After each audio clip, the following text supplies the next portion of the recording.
I'd like to welcome Sophie Mackintosh to this edition of the Gratiaen PODS, which is supported by the British Council. Sophie is here in Sri Lanka to participate in the Ceylon Literary and Arts Festival. So Sophie, you have notched up quite a few awards in your career where you've morphed from someone who started writing fiction and poetry to short stories and now novels. I'd just like to go through some of the awards that you have received. You have received a couple of awards for short story writing. You have been named on the Granta Best of Young British Novelists lists, which is a list which is compiled every 10 years since 1983, identifying the 20 most significant British novelists aged under 40. And then most recently, once you started writing novels, you were longlisted for the Man Booker Prize for your debut book, The Water Cure. So what I'd like to do is just take our viewers briefly through a synopsis of two of your three books, The Water Cure, your debut book, and also Cursed Bread, your most recent book, just to put them in the picture of what we're talking about. So The Water Cure is a haunting and poetic dystopian tale about isolation, control, and survival. The story follows three sisters, Grace, Leah, and Sky, who live on a remote island with their parents, Mother and King. They've been raised to believe that the outside world is toxic and dangerous, particularly for women, who are vulnerable to the violence and corruption of men.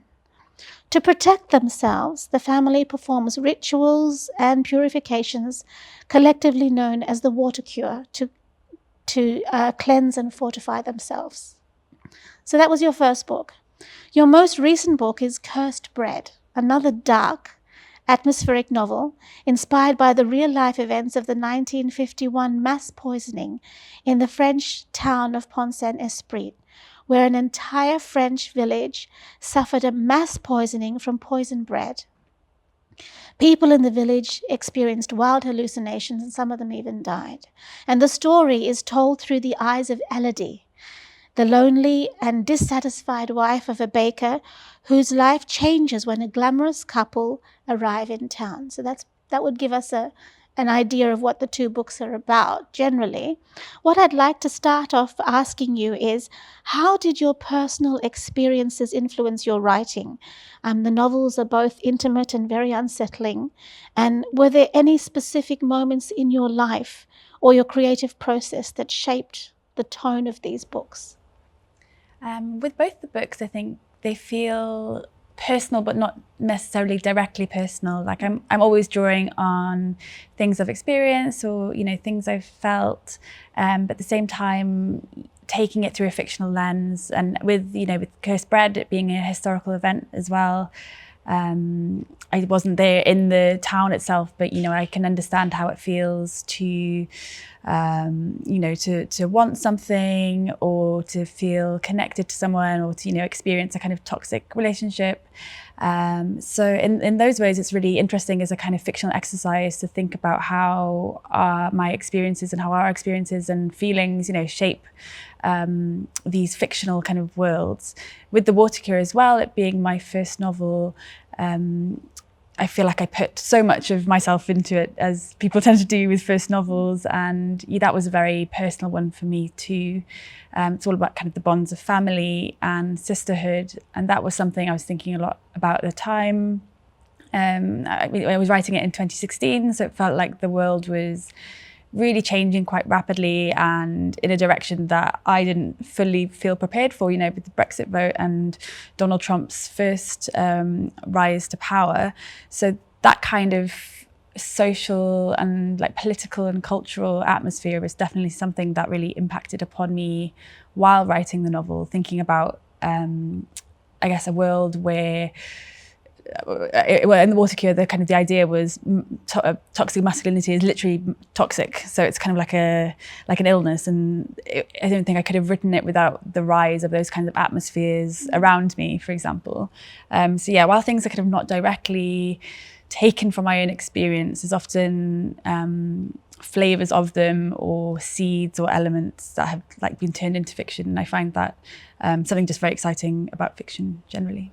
So there's a whole barrage of inputs that came into your experiences that Yeah, so much. For your writing. I feel like, as writers, we're always kind of taking everything around us and everything that happens and, spinning it into something. And I definitely felt that with The Water Cure especially. And to a lesser extent with Cursed Bread as well. So I like your inspiration for toxic masculinity. Yeah, Yes. made literally toxic. Okay. So now the protagonists in both The Water Cure and Cursed Bread are women who are suffering from loneliness and oppression. You weave a complex story about their unhappiness. Here in the 21st century, women are striving to continually break the glass ceiling. Is there a reason that you chose to portray these deeply troubled and controlled women? I always seem to find myself drawn back to these protagonists who, like you said, are troubled, lonely. I just think there's something so... I wouldn't say appealing, but there's something so interesting to me about, I guess, just trying to get to the root of those feelings, trying to really understand where those kind of feelings come from. And I think many people can kind of identify with the idea of loneliness, and they do have a kind of power in them. I feel like at the heart of my novels often is a kind of want or desire, whether that's for like a different kind of life or whether that's for another person or whether just some kind of more ineffable like sense of, wanting a bigger life and wanting to be different. For you or for your characters? For my characters. Yeah. Okay. So I think that, I guess, really working with characters who want something so deeply is interesting to me, and I just feel like there's so much there for me to explore, and I just keep getting drawn back to them. I think I'd like to write a character who's quite like happy and uncomplicated. We're waiting for that one. Yeah.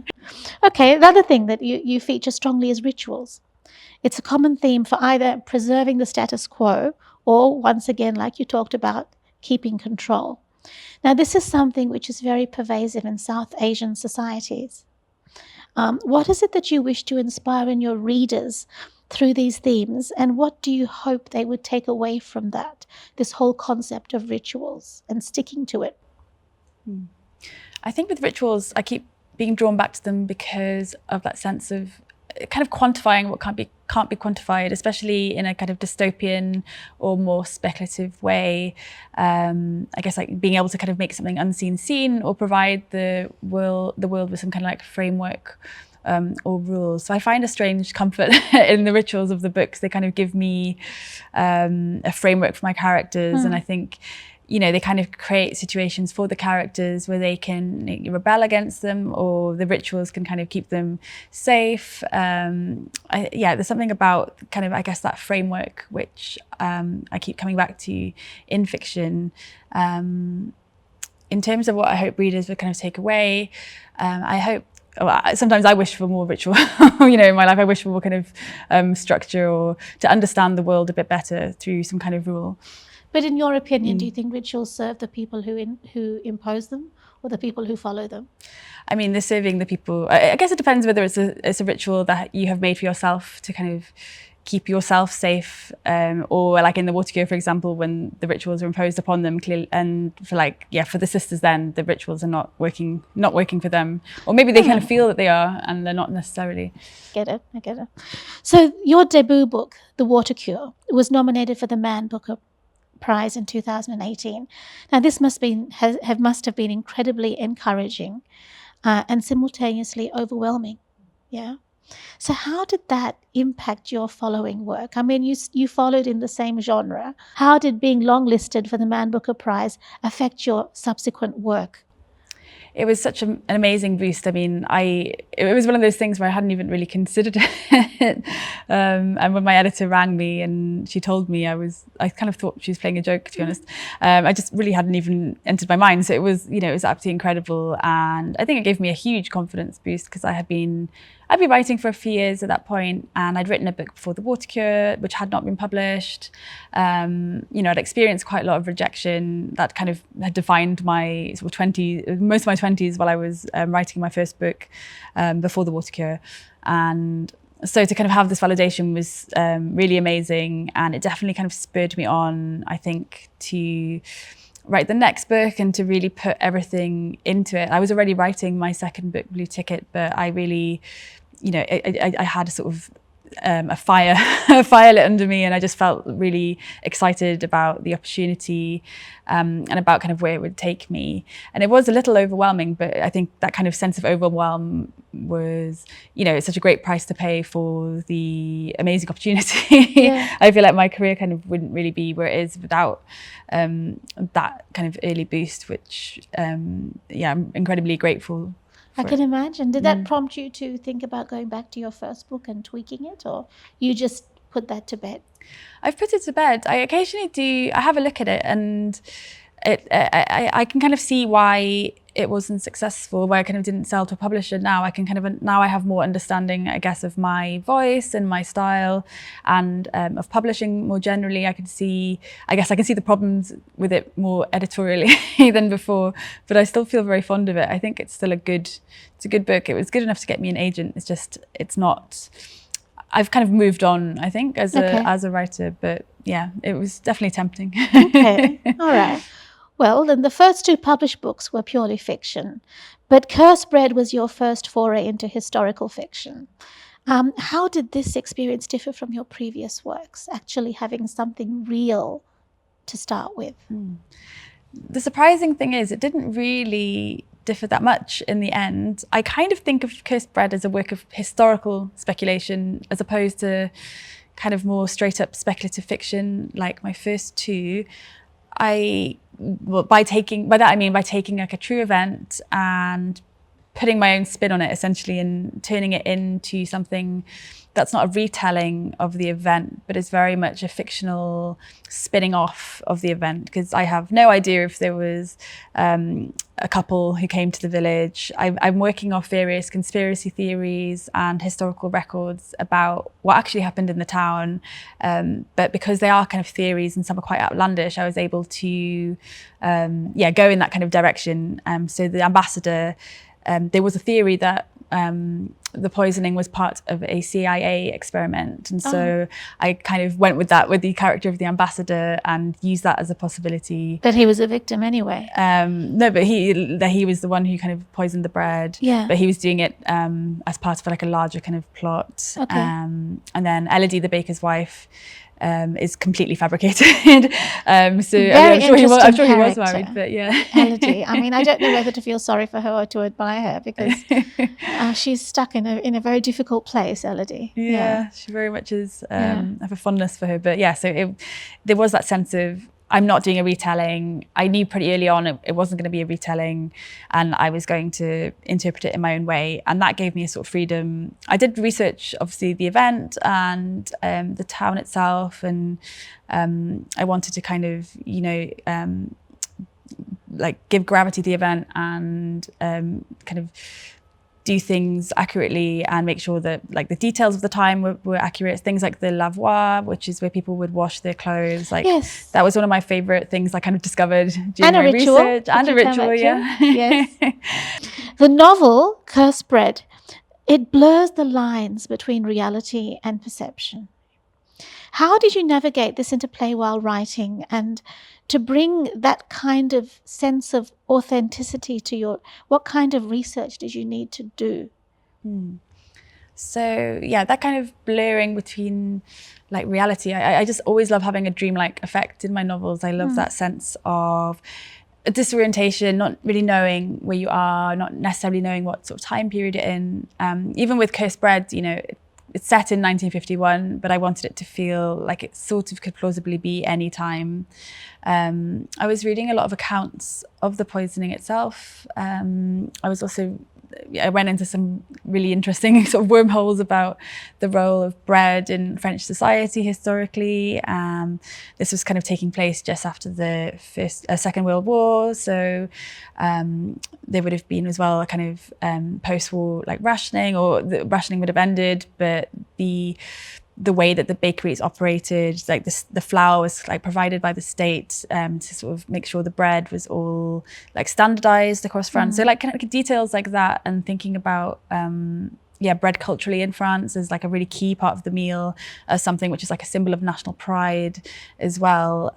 Those are all things that were really interesting to discover more of and to think about, well, you know, how does that actually feed in then to the novel, especially, you know, this idea of like bread is this thing which is so integral to the table. Of course, it's a staple. Yes. Staple, and it's also like, you know, so much part of daily life. It's so real, but it's this thing of like terror.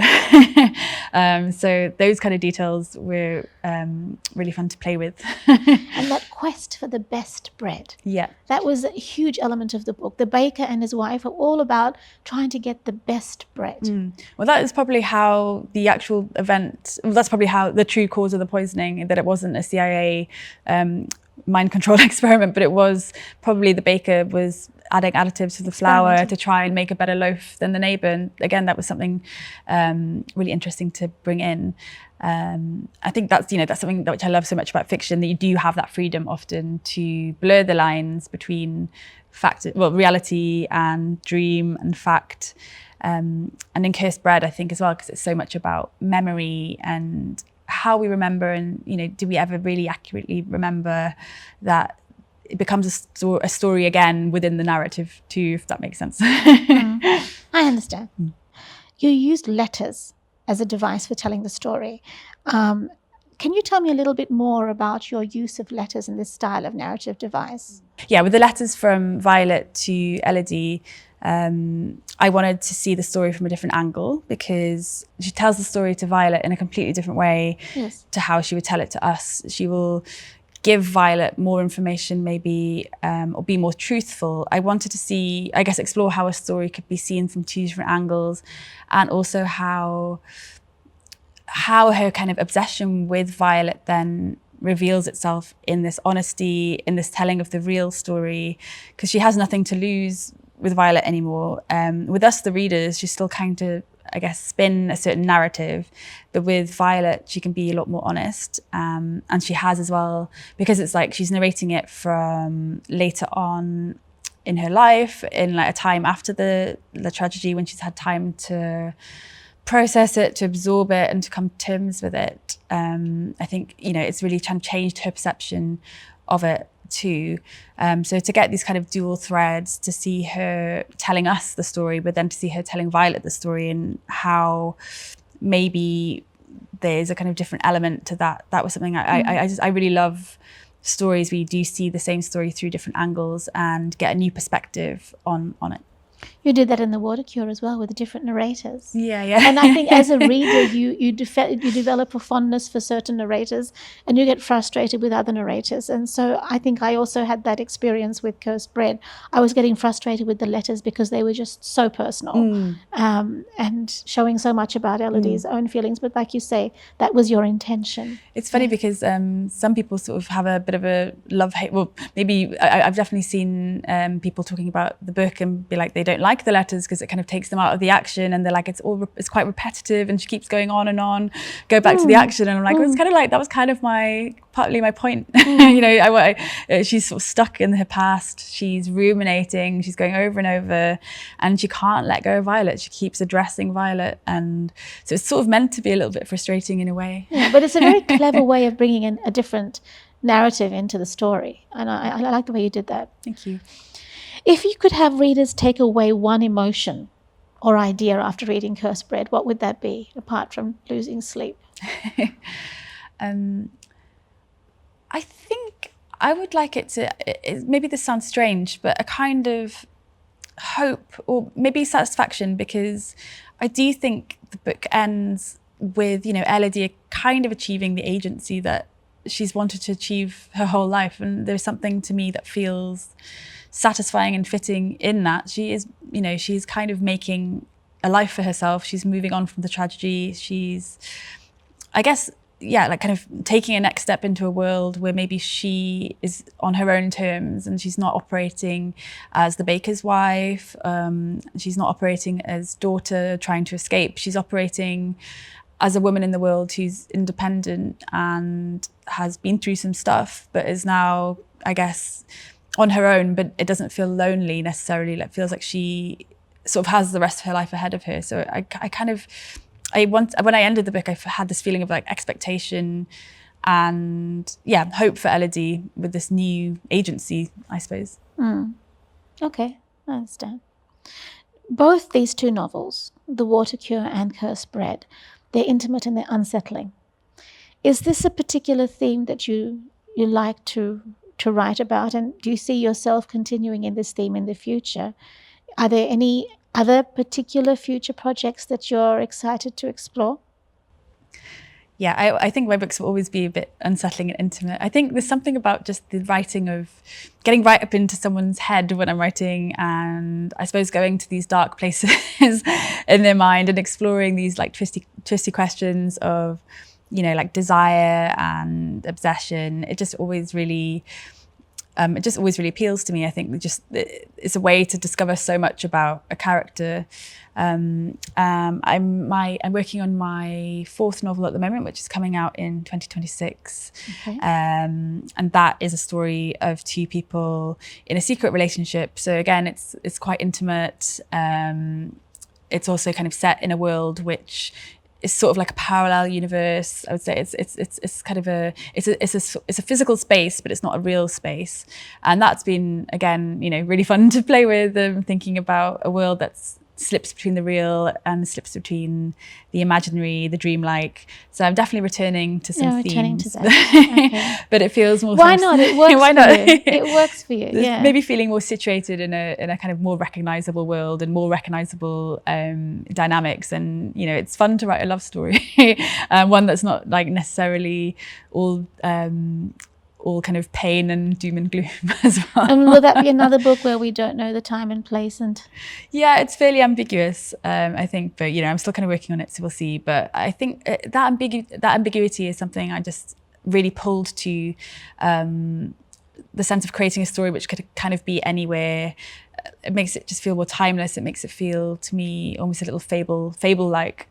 And yeah, I think this is something I'm always being drawn back to, but we'll see. I mean, they have mobile phones in the new, and so I'm like, that's kind of situating it in a certain time and place. Yeah, there is some reference there. I don't think I've written a book. It won't be 1951, that's for sure. Yeah. Okay, well, another theme which came through very strongly, and I think is part of all of your books, including The Blue Ticket, love and loyalty. It's paramount to everything, whether it's sibling love or romantic love. Now, unfortunately, the women in these relationships suffer rejection and humiliation. Why did you choose these tragic endings for your protagonists? Coming back to doom and gloom. Yeah. I think there's something about humiliation that it's sort of an opportunity for redemption for the character, like with the ending of Cursed Bread and Elodie moving into that new kind of agency.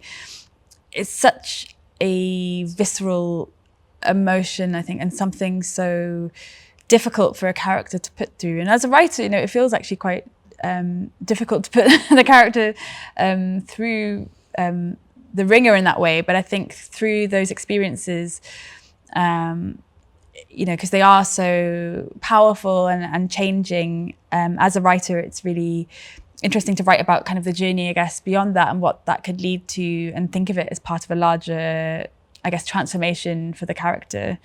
I don't think I put my characters through anything unnecessarily.